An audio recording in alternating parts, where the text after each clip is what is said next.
Hi, everybody. Thanks for joining us for another edition of Hold My Drink, where we navigate the news and politics with a chaser of civility. I'm your host, Jen, inviting you to grab your favorite beverage, sit back, and imagine with us how to create a new American identity together. So, welcome to this week's Hold My Drink and Counterweight podcast with my co-host, David Bernstein. Today we have David Ben Moshe. I said that correctly, didn't I? Yep. With us. And I've got to tell you, David, you don't know this. I'm very, very excited. So about 3 weeks ago, somehow your name came on my Twitter feed. And I was like fascinated. I don't even remember what it was, but I was like, Black American Jew living in Israel, fighting for, Israeli citizenship, sign me with heterodox views. I was like, I need to know this guy. Okay. Then literally that same day, David and I are doing one of our strategy sessions, and he's like, oh, guess what? I've got David Ben Moshe, and he's going to be on my and I was like, no, hold up. You've got to share. You've got to share, David. I cannot wait to meet you. But David was very quick to reaching out. Yeah, I don't waste any time. Yeah. Well, it's funny because my one of my favorite quotes that anyone who's received an email from me sees is I love Albert Einstein's quote that coincidence is God's way of staying anonymous. And so it was just so crazy that literally that day I had found you, and was just so fascinated with your story. And David had also found you, so there's a lot of synergy here. With that said, David, I kind of introduced who you are. I mean, you are living in Israel. What I found out, you just recently received temporary citizenship in Israel. I'm going to ask you temporary residency. Okay. And we're going to ask Correct. about that story. But before we do, we always start with what we're drinking. I've got to tell you for David, because, it's later there, you are in Israel. David and I are probably just drinking our coffees. Did you bring anything to drink? Actually, I made myself some green tea with a touch of honey for this one. Ooh, very nice. Very nice. So I know you are also a personal trainer, and so you'll be glad to know sometimes I will put a shot of whiskey in my coffee, but it is Friday and I still have a workout to do. So although the shot of whiskey and coffee is one of my favorite ways to do the coffee. Oh my gosh, Saturday mornings, that's now, my plan for tomorrow too. And now in the US they've got peanut butter whiskey, so put that in your coffee. Try that one. I'm allergic to peanuts, so I will not do that. Oh, okay, dang. Okay. So okay, well, just big question, or big picture story. Tell us who you are, David. You've got a lot to tell. I mean, like everyone, I've had a long and interesting story. Mine's a little bit different than other people's, but it kind of starts like this. I was raised in Maryland to fundamentalist Christian parents. I grew up, kind of fell away from their faith, fell away from them, went to college, had a terrible experience at college, dropped out, had to find a way to support myself, which I found a way to, but it was not the most legal way. It ended up in federal prison. In federal prison, I changed my life around completely, found Judaism, learned to study a variety of things, was released to Baltimore, Maryland, where I became a personal trainer, was a very successful personal trainer there, and did my Orthodox conversion with B'nai Israel Synagogue. Then decided I wanted to be a physical therapist. I got into physical therapy school, but was not allowed to attend. And then since I had been in and thought I was going, I had already closed down my business, ended my lease, and could move anywhere in the world. So I decided that I would move to Israel. I spent a year studying at Pardes Institute of Jewish Studies, just studying Judaism, met my wife. We got married. I applied for citizenship, and I spent the last 3 years and a few months fighting for citizenship to the state of Israel. So we were talking, Jennifer and I were talking beforehand, and I was thinking about what questions I asked you on the speech cast and which questions I still had on my mind. I had plenty on my mind. One of them we touched upon, but I'd love to go deeper. Obviously you have this experience of being incarcerated and then and then having to pay the price again by not being able to go to physical therapy school, and then yet again going to Israel and not being given immediate citizenship, which to me is just what we call a shanda in Hebrew or Yiddish. It's a shame, a disgrace. And I wanted to ask you about that experience and how it has shaped your views on the criminal justice system. What have you learned about the criminal justice system that you think needs to be changed? The number one problem I see with our criminal justice system is that it is almost 100% punitive, and there's almost zero rehabilitative aspect to it. And which makes a lot of sense on the surface and speaks to a lot of people for what they think that criminals deserve. Like, oh, you committed a crime, you should be punished. But the thing that those people aren't thinking about is that you don't just want people to be removed from society when they commit crimes. You also want them to come out and not commit more crimes. The goal is not to just pick people out. The goal is to lower the volume of crime total so we can all be safer and happier. And the criminal justice system is all sticks, no carrots, and when that happens, it just has this long-reaching effect where you have these ridiculously high recidivism rates, and then you have males being pulled out of families, and then people get these networks that are built around prison, and it just feeds the criminal system. So now we have a growing criminal justice system and a growing underground criminal system, and that's not society we want to build. Right. Have I'm curious if you've, having lived in Israel for 3 years or so now, if you have any comparative sense about the criminal justice system and how that society views criminality and justice compared to how the United States views it. In the news media, it seems like they are a lot fairer to criminals in the criminal justice system in Israel. Like they've got more rights and they're treated better. But I do want to stress that's just based on a few news articles I read, as opposed to the American criminal justice system, which I lived through. So I can like all of the worst things about it, like I have like experienced. Hmm. So what would be a fair system? What would that actually be like? I know that you were incarcerated around, opioid. I think it was you've talked about it publicly, so I'm not divulging Yeah. anything I know because you was It's in also Newsweek. public record. Right. It was in Newsweek. You wrote about it, and what? How would it look differently? Give us a sense of that. So the first thing is the way we sentence people for drugs compared to other crimes is Hmm. just completely out of control. Right. I was reading the news a few weeks ago about the officer who murdered George Floyd. I believe his name's Derek Chauvin, getting his sentence of like 22 years. And I was thinking about that because a few days before I was talking to my old cellmate who did 35 years for selling heroin. Mm. Like, how do you get 13 more years for selling a drug than you do for slowly murdering someone on camera?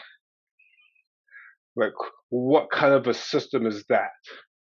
And then when you look at like the sentencing disparities that existed for a long time between crack cocaine and regular cocaine, first we've dealt with this drug problem like it's a criminal problem, when the truth is drugs are a mental health problem. Incarcerating people with mental health addictions doesn't help them get clean. It just damages them further psychologically. And once we have people in for these large amount of time, we need to give them opportunities to better themselves. Think about, you go to college, you study for 4 years. After 4 years, you can apply for a job. You've got all these skills. Well, we know that most crimes, especially these drug-related crimes, are committed for financially motivated reasons. And you have someone incarcerated for 5, 10, 15, even 35 years. How can you be released after a sentence like that and not have skills and a job waiting for you? Like, we have the time to educate you and find you a job instead of just kicking you out with no plan and no skills, hoping you'll figure it out from yourself and you won't return to the one thing you do know makes money and the one place where you won't be discriminated against your criminal record, which is the drug market. Mm. So Michelle Alexander wrote this very significant book called "The New Jim Crow," and she writes in it, and I'm paraphrasing here, that the criminal justice system is not broken; it's operating just as it was designed. Now, I'm not sure I agree with that in its entirety. It may be broken in some cases, maybe it's designed to discriminate in other cases, but she's implying that it was specifically meant to warehouse Black people and to and it was meant to be a new Jim Crow, as the title suggests. Is that your take on it? Am I wrong that it might be more complicated than that? I think that's more complicated than you realize, and here is why. When we look at the history of the drug laws, it seems like there's a fair amount of evidence that the people making the laws intentionally made the drugs that were being used by communities they wanted to target illegal while leaving other drugs not illegal. One of my favorite examples of the insanity of how we approach drug laws is the alcohol versus marijuana case. It is not unfair for someone to say that, marijuana is a drug and it should be regulated and it's dangerous and people shouldn't be using it. If that person believes the same thing about something like alcohol, which as far as the science has shown is more addictive and more dangerous and more likely to cause people to do violent behaviors. But when one you can just go to the liquor store and buy, and the other has to be bought illegally, there are these ramifications that happen naturally. And we know this because we did the alcohol experiment with prohibition. And you get all of the same violence and all of the other problems when you make it illegal instead of just making it legal, regulating it, and setting up places to treat people who abuse it and have the mental health problem that needs help. So maybe we can go back a little bit to your story, because obviously it's fascinating. I think probably our viewers and listeners want to hear more about it. How did you were in prison and you found Judaism?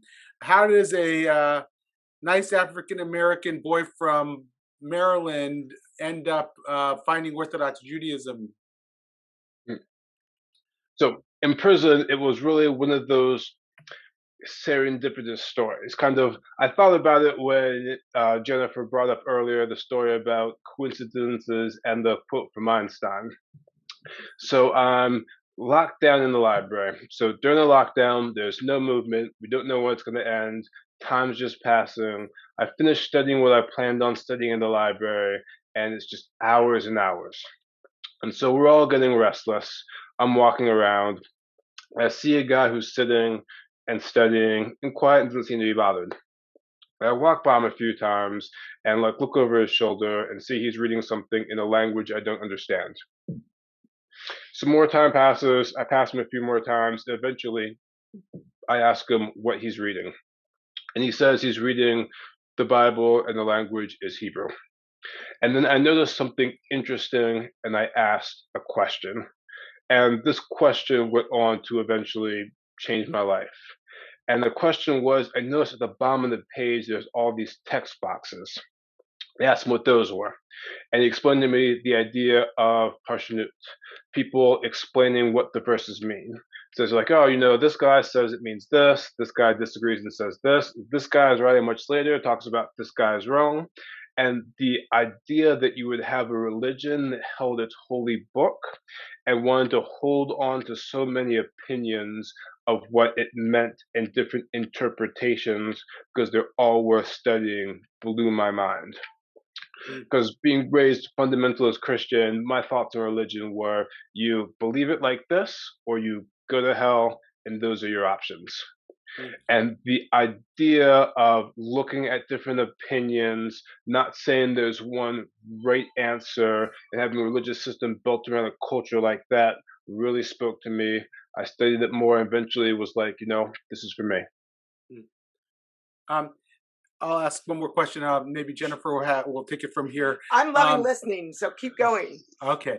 So I have a couple of them, but one of the things that makes me a bit sad is in the current ideological environment, I worry that inside and outside the Jewish community, we're sort of undercutting what I like to call debate culture. It's sort of that I think probably grows out of that tradition of text that you just cited in the Parshnut, that the community extols, it lifts up the idea of debate for the sake of heaven, and that ended up not just a religious attribute, but a cultural attribute that I grew up with as well, where people were debate issues, and you learn through debating other people. And I was struck that in your piece in Newsweek that you really took to task the idea of cancel culture, and by that I don't just mean someone gets fired by expressing a view that's unpopular, but it's a censorious culture that makes it hard to debate, that makes it hard to challenge ideas. What is your experience about that? And do you agree with me that debate culture itself is something we should promote and preserve? I think the culture of debating and talking openly and discussing what we believe is the most important thing that we have as human beings. It is the thing that allows us to learn and adjust to reality as it is. When you're stuck in your own mind or you're around people who are repeating the same things, you get blinded and you start trying to make the world fit your beliefs instead of fitting your beliefs to the world we have to live in. And keeping that culture of debate alive gives you the opportunity for someone else to shine the light somewhere that you didn't notice and bring something new into your awareness so that you can reform your beliefs and thoughts and adapt and really be the fullest human being that you can be. I've getting to know David and getting to know, I'm familiar with Judaism, but I myself am not Jewish. And I love that idea of the debate culture. And I think that we've lost that in general. More, Judaism aside, I think that we allowed more for open dialogue. In years past, we allowed more for offense. Offense is actually in some ways a good thing, that's what kind of jogs you to think about things differently. And so I wonder, is this, now you're in Israel, looking from Israel back into the United States. I mean, do you think that we have is there a solution? Is it getting worse? What is your view from Israel on how we are communicating in the United States specifically these days? My view from Israel looking at the United States is it definitely looks like it is getting worse. But I do believe it's solvable. Hmm. And I believe the solution comes from something that can sound a little bit contradictory. And that is that people need to take responsibilities for their beliefs as individuals instead of letting groupthink run the show. When a specific issue comes up, your knee-jerk reaction is always going to be like, what do the people who think like me believe? So if you're, on the left, you go, oh, what do other left people think about this? If you're on the right, you go, oh, what do other right people think about that?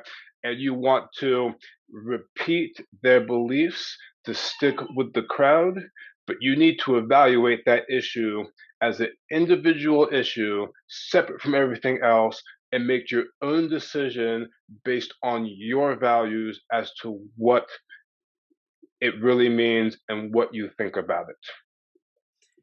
Yeah. And that contrasts with the other big problem that I see in America, which is it seems like the individualism, as far as people's rights, has taken them to a point where we're not seeing ourselves as one collective society where people, it's easy, well, if I'm okay, then things are good. And the only thing I should be concerned about is, my own personal economic stability, my own personal neighborhood, and not thinking about, your neighbor, someone down the street, some other side of the country. And we need to also think about as a collective what is best for everyone, and that means personal sacrifice. It seems like people in America don't want to make the personal sacrifice as much anymore. Well, I really like that because I'm struggling too with the how we lift up the individual and individualism and personal responsibility and whatnot, all things that I believe in, which by the way have become turned into kind of dirty words, individualism, but the individual in the collective and the individual committing themselves to collaboration. And you're right, we either it's this weird place where we either identify with a group, but we don't contribute to a group. I mean, Yes, does that make sense? We have this that group identity, exactly. but we're not contributing in any, I think, meaningful way that creates community. So I hope that's easy. I mean, I think that there is a solution. You already mentioned this. My concern, though, is I think the solution starts on how we teach our kids. And I don't know that right now, one of my biggest concerns is we are teaching this kind of group think in a lot of that's kind of seeped into our education space. And so it's so much easier to create a habit, with our kids and create that collaboration, but also that personal responsibility than it is to break a habit where if we teach something younger and then all of a sudden we're like, well, wait, no, that's not how you're supposed to work in society. Then the result is reactive instead of proactive. And I don't know, that those are kind of my thoughts. Or I think there's a I want to push back a little bit on yeah, something you said because say it. people say this a lot, and something I think needs to be looked at more deeply. We often say the solution is we need to teach our kids, as if we're not going to be able to solve the problem or make improvements ourselves. The problem with that, in my mind, is that kids learn by watching and emulating. Mhm. Teaching our kids really starts with changing ourselves.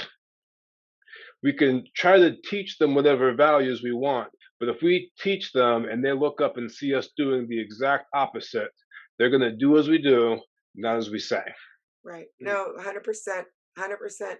And I do see, I guess on that I do see some positive movements right now. So, for example, in the United States, you've got Braver Angels. That is, mainly adults getting together. It's around polarization. It's around red, blue, politics. You've got the Heterodox Academy, which was mainly focused on university students, but bringing in heterodox ideas. So I absolutely agree. But I think that it's harder because we're dealing with Braver Angels, with Heterodox Academy. We're dealing with adults who've already been socialized into this groupthink, and then now they're modeling for our kids the same thing, right? And so if we can find that place to model for our kids, that open inquiry, that open-mindedness, what you guys were talking about with Judaism, the debate it's okay to disagree. Debate is a good thing, And you brought up another really good point where you talked about everyone wants to be part of a group, but they don't want to give to the group, which is one of the big causes, I believe, of polarization. Because we have this election system where there's like layers of election. Like, before the general election, you've got the primary elections. And in general elections, we have low voter turnout, like 60, 70%. And then you drop down to the primaries, and it becomes even lower. But you can't vote for someone who doesn't make it past the primaries. And only the extreme elements care enough to show up in droves to vote in the primaries. And that's how we get these more extreme candidates who make it to the general election, and all of a sudden it feels like it's your only choice. No, it's not your only choice. The problem was you offset your responsibility to what direction the group should be going by skipping the primaries. And we've got a lot of work to do to get people to start understanding and taking that entire political process seriously. So one of the things that we spoke about, and you offered such a great quote that I actually asked somebody, to cut that specific quote out. It was so well put, is complexity of the current social situation. We're this current discourse that I think Jennifer probably was referring to around race and racism seems to want to boil down everything to systemic racism as the one cause of all disparity. And some of the pushback is wait a second, it's more complicated than that. And if we try to boil it down to one thing, what we'll do is a disservice to the people we're supposedly trying to help, because we won't actually be able to address those problems effectively because we're misdiagnosing them. We're reducing this complex social phenomena to one thing when it is actually more complicated than that. Do you have any wisdom on that? Like, why? How should we look at disparity? Should we look at it from one lens that it's caused by systemic racism, or should we try to broaden our understanding of why we see disparity in the United States, and by the way, in Israel or any society that we might live, right? So I'm going to bring the conversation back to someone that Jennifer brought up at the beginning, Albert Einstein. So my favorite Einstein quote is, make everything as simple as possible, but not any simpler. And boiling down all of the problems in the world, even all the problems in America, to racism is very clear to me making it too simple. It is what I call multifactorial problem when we talk about why any one group is being held back and can't advance, as being treated unfairly. And to really fix that, you have to spend time understanding the problem. Yes, racism is a part, but there's also their internal culture. There's also the history. There's also economic factors to go into. There are so many factors to any of these problems, and you can't just fix one issue and expect the entire thing to get fixed. You have to address them all, and you also have to look deeper at root causes instead of just the face value events that we're trying to stop. A good example of this I like to use is there is the current push after the murder of George Floyd to change the laws to make them more equitable about how blacks are treated by the police. The laws aren't the problem. And like a congressional coming through passing a new law saying it is illegal for the police to mistreat blacks compared to anyone else is not going to solve the problem. There are so many factors that lead up to an encounter like that. And we can start chipping at them one by one, but overt racism might be one, but certainly not the only one. And as we understand more of the different factors that go in, we can start seeing real solution and change and keep this advancement, which we've had going for quite a long time. It's not been going fast by any means, but I'm listening to a podcast with, I forget who, but he gives this really great quote about being black in America. He goes, yes, it is not perfect right now to be black in America. Things are not 100% equal. But if you have to pick between now to be a black person in America or any other time in American history, you pick now because it is clearly and demonstrably better. Things have gotten better, and the fact that some people get hung out for saying you can't even say that things have been improving, like there's no slavery, there's no actual Jim Crow laws, like things are getting better, like we are improving. It's just slow, and we don't want to stop that process from moving forward. And we do want to accelerate as much as we can, but sometimes by trying to accelerate things, you end up slowing them down in the long run, and sometimes rewinding them back to places they were before without even realizing it. I want to go into some sensitive territory for a second. So John Wood, who is someone that Jennifer knows, he is the head of Better Angels. He's an African American thought leader, writer. Wrote a piece in Aereo magazine about, I don't know, a year or so ago, called "The Pivotal Irony of American Racism." And what he argues is that, you can, if you racism was obviously an overwhelming factor for Black people for the most of the history in the United States, from slavery, which was almost a unique sort of evil, because in addition to enslaving people, which is evil in and of itself, it also stripped them of their home culture, their native culture. So they which were, is, I think, one of the worst long-term effects that we don't recognize at all. yeah, exactly. It leaves that itself left an imprint on the psyche of Black people. And then, then of course there was Jim Crow and many other things between Jim Crow and the end of slavery, obviously. And then there was the dissipation of the American manufacturing sector, where a lot of Black people were working, and so you had this tremendous job loss as well. And you see some of then the problems start to set in. And his argument is racism obviously defined the American Black experience for many years, but it was sort of the legacy of all that and the destruction of the manufacturing sector that really decimated Black life as we knew it until then.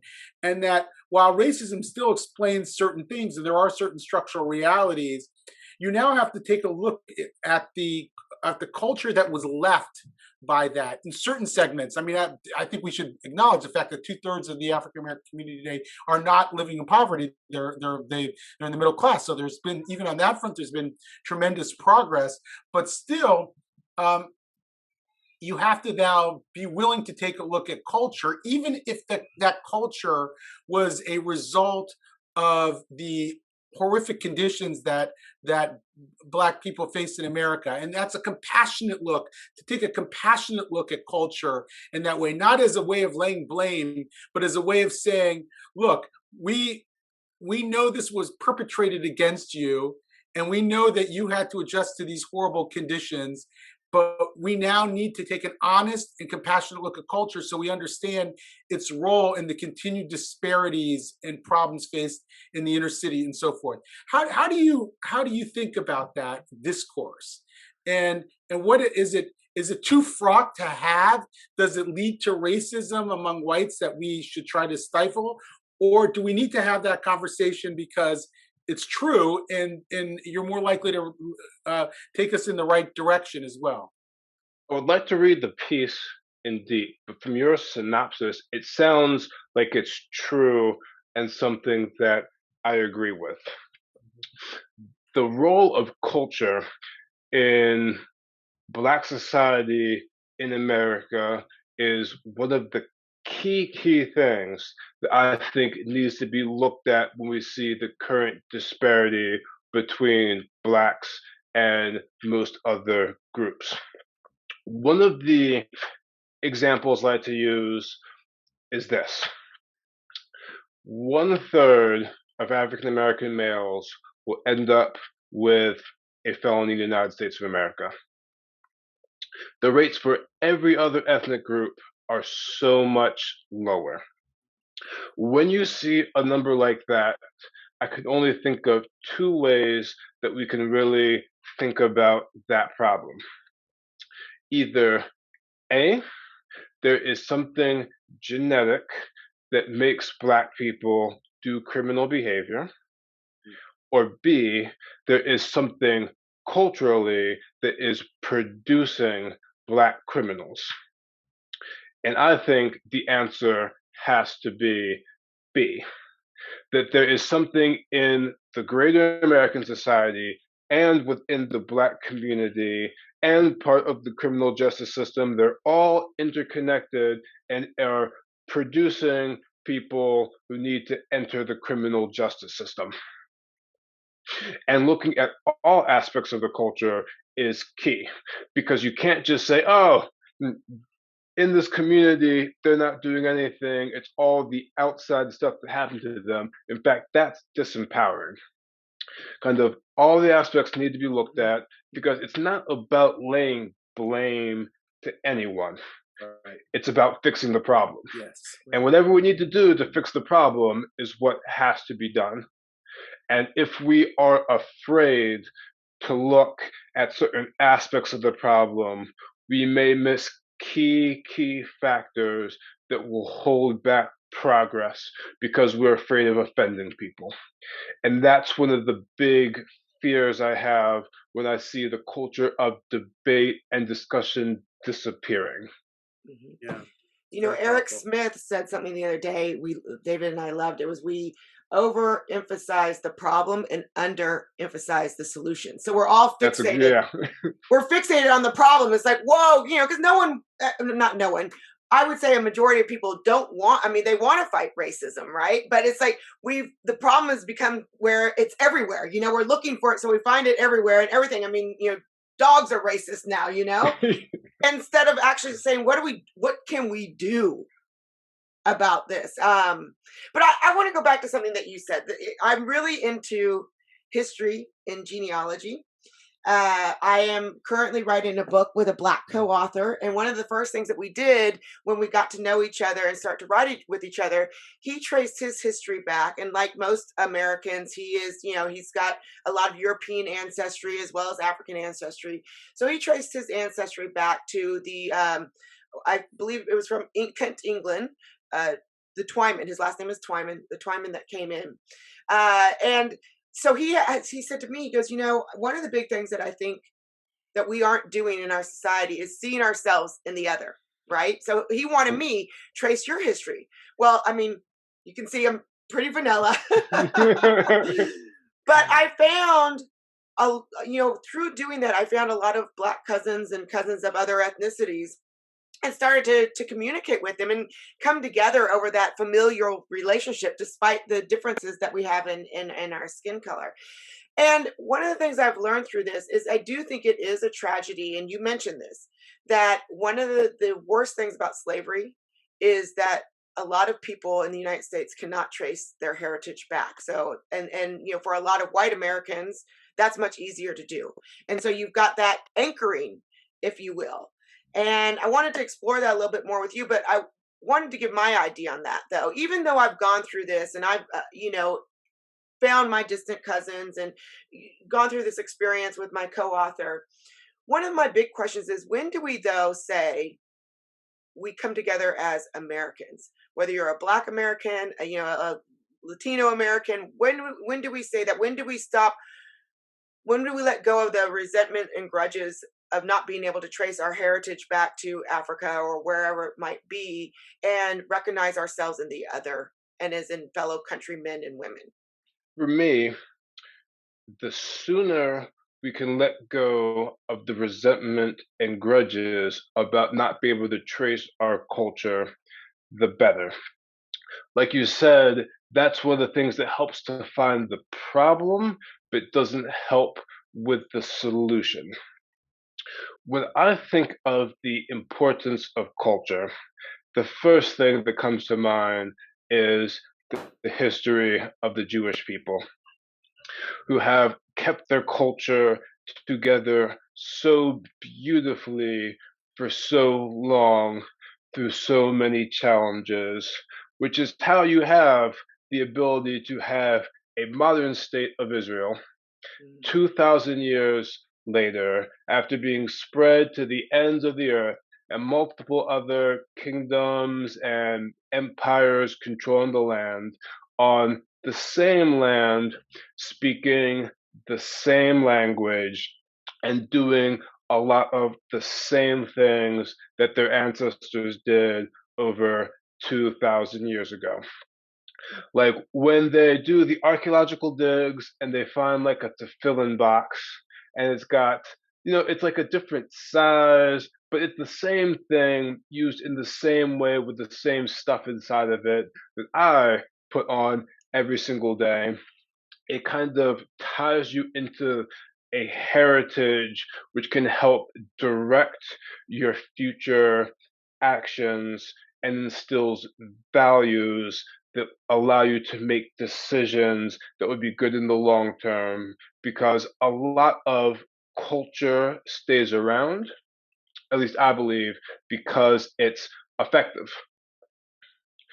And when you don't have that culture to go back to, it's harder to have these templates of how you act in different situations, or to look back and find strength in what your ancestors did to do the hard things today that need to be done, because we still have a lot of hard things to do to make the world a better place. For Blacks in America, finding that heritage does not have to be done through blood. I don't need to know what exact tribe of people in Africa that I'm the most descended from to know that history, to tap into the power of culture. But I do think that more education on some of the greater periods in African history and Black role models from the past that people can use to find strength and to make themselves better will help everyone advance. And Amazing. it's not as easy to find when you don't have the most widely read book in the world that chronicles your history. You can find almost everywhere, but the stories exist and the work can be done to find it. And we can learn and grow from some of the other great things that have happened in our past. Absolutely. I would say also that that one of the aims of our book is to talk about Black strength and resiliency and heroism. And when we talk, going back to like education, I think a lot of people get confused right now. We've got this debate. I don't know how much you follow it about critical race theory in education, and a lot of people are saying they're simplifying it, right? And I love the idea of complexity. They're saying, "Oh, you just don't want to teach history." People who don't like critical race theory say, "Oh, it's because you don't want to teach history." And that, from at least the people I know, couldn't be farther from the truth. I think that we need so much more, so many more stories of African culture, of our own culture, the good, bad, and the ugly. Mm. But the way that it's being taught, I think, is really teaching more this kind of victimization, this resentment mindset than it is this, oh, wow. I mean, my family fought for, when we see America now, I mean, the pride that I have in Black Americans and the resilience that they had to fight against slavery, to continue to fight, is like so amazing. And those are the stories that we're telling. And those are the stories that need to be taught and focused on, and people need to know like the back of their hand. Mhm. Like again, one of the reasons why the Jewish culture strengthens Jews so much is because we study our history constantly. And you I just love that. a lot of times the factor that stops people from achieving things is repetition. We have this insane idea as adults that you hear it, I got it. Mm. That's not how your brain works. Your brain works by you hear it again, you hear it again, you hear it again, you hear it again, you hear it again, and it starts to sink in and be internalized. Just because you've learned something once, it doesn't mean it's going to get that top of mind awareness that changes you. Learning it tens, hundreds, thousands of times over are how something really changes you. Yeah, I think there is a lot to learn in our educational system from wisdom of cultures that have been doing it for a long time. Yeah. And part of that is critical thinking as well. And I hope that's another quality. Repetition in how you internalize a identity and a history is key. And the argumentative process that we spoke about that helps you form thoughtful opinions and to compare what you've learned and what you know to what other people are seeing or in other experiences are just such critical faculties that we Yeah, can. and that critical thinking is something I want to harp in on because it is an important balance to the idea of repetition changes you. Mm. And the reason it's so important is this: the repetition will change you and the way you think, which means it's a double-edged sword. Mhm. Because this repetition about your culture and the positive stories are how your culture strengthens you. But it's also the exact same mechanism that propaganda works by, where we can take Yes. something that's just a lie and we can put it in every newspaper every day, and it doesn't take long before everyone believes it is the unarguable truth. Yes. And having the dose of critical thinking is how you fight that ability for someone else to program you based on what they want. You need to take responsibility, program yourself with the things that you want. And whenever you hear something that's repeated over and over again, it goes back to that thing I talked about where taking responsibility to think about your beliefs instead of letting the group decide what the official stance is on this and repeating it. Mhm. That critical thinking is the weapon that stops that from becoming a terrible evil. I have a question. It's we've talked about your Jewish journey. We've talked about your journey in the American criminal justice system. What about your intellectual journey? I mean, I know you spent a little time in college. You spent some time in prison, and then you went to Israel and you studied Judaism. But you've clearly spent a lot of time thinking about ideas. How did that happen? When did it happen for you? I think it started with my parents. They did two things that are really important in hindsight for me that I want to try to replicate for my children. Mhm. One is there were books everywhere. Mm. Just the basement of the house I grew up in is effectively a library of all the books they collected over the years. The second thing they did is, so they did read to me a lot, and then there was times when like they couldn't read to me. And the solution for that was to like put me to sleep. They would, so this was back in the day before we had like the internet everywhere. They would go to the public library, rent audio books on cassette tape, and play those when I went to sleep. So I always fell asleep to someone reading a book. And that is like a habit I still do pretty often today, and just things seeping in over and over and over helps you think, because you get exposed to different worlds and different ideas that you might not realize how deep that they are. In school, growing up, I did not do well. I was actually a very poor student. I graduated high school with like a low C average. Got into my first college basically because I test well. Even though I had not great GPA, the SAT was really important, and I happened to be one of those people who test well, and I did pretty good on that. But then I also have these learning disabilities, which weren't handled well at that time, which was one of the reasons I dropped out. But I always kept reading. And just reading allows you to get into other people's minds. And there's a lot of people out there who are much smarter than me, and I've spent some significant time in their minds by the words they wrote down. Beautiful.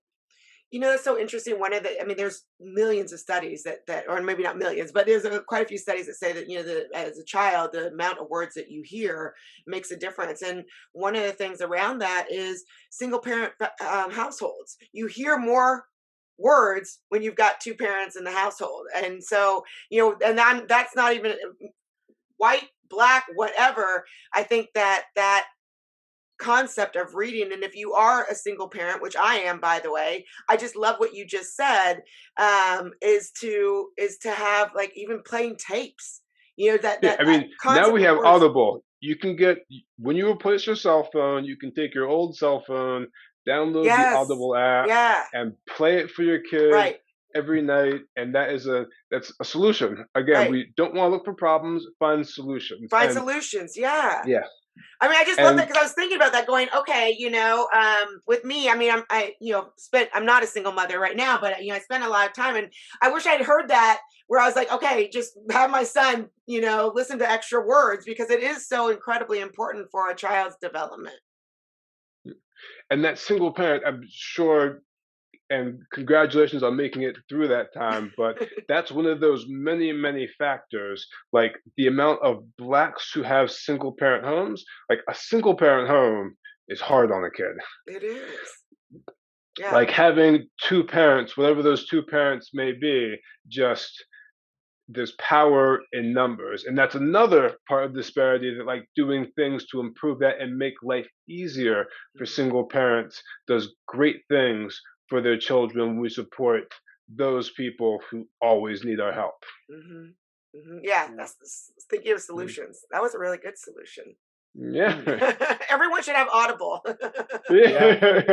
Although I have to say, I'm worried that I'm actually reading fewer books. I'm listening to as many books. I'm certainly listening to a lot of podcasts these days, and I'm wondering what that's going to do to my brain if I say, well, I could either read that new book like old-fashioned way, or if I could listen to it. And more often than not these days, I'm going on Audible and listening to it. And I'm not sure, is that good or bad? I don't know. I mean, I think it's still important to spend like time reading. Like I think there's something, I just made the jump to the Kindle, which I didn't think I'd like, but I'm liking it more and more and more, because it makes it so much easier to do that, because like you have these like little pockets, and just having all of your books with you makes that easier. Yeah. But going back to the power of reading, one of the most useful things I learned at the beginning of my personal training career, I forget where I learned this from, but he said, if you read related to your career for an hour a day, in 3 years, you'll be in the top 10% of practitioners. In 5 years, you'll be in the top 1%. And in 10 years, you'll be in the top 1% of the 1%, which sounds too good to be true. But here's the problem. You hear it and go, I can do that. And then you read for an hour, 3 days in a row, and then you stop. Like an hour a day over 3-5 years, you learn so much so fast. And that's one of the reasons I got to be so successful as a personal trainer so quickly, because just I read for an hour a day about exercise stuff, and by the time I got to college, I knew everything. Right. Which had its ups and downs. Caused some friction with the teacher sometimes. Right. Right. Well, this has been a very enriching conversation for me, and I'm so glad that we had it, and look forward to continuing the conversation with you, David. It's you bring such an interesting insight, and you have such interesting and important life experiences to share with us as well. Yeah, thank you, David. I'm so glad that thank you. The coincidence came together in this podcast, and that we're all sitting here. Thank you. Thank you for having me. I had a blast too. And again, the dialogue and debate always has to go both ways. Yeah, it does. It does. All right. Well, everybody have a good day. All right. All right. Bye, y'all. Thank you for listening to this episode of Hold My Drink. Like or subscribe to the show, and check out the show notes for links to source material and to our website, where you can find what each of us is reading every week, different news with different views. If you have a topic that you would like us to explore, drop us a line. And join us next week as we say, hold my drink, and the conversation gets real.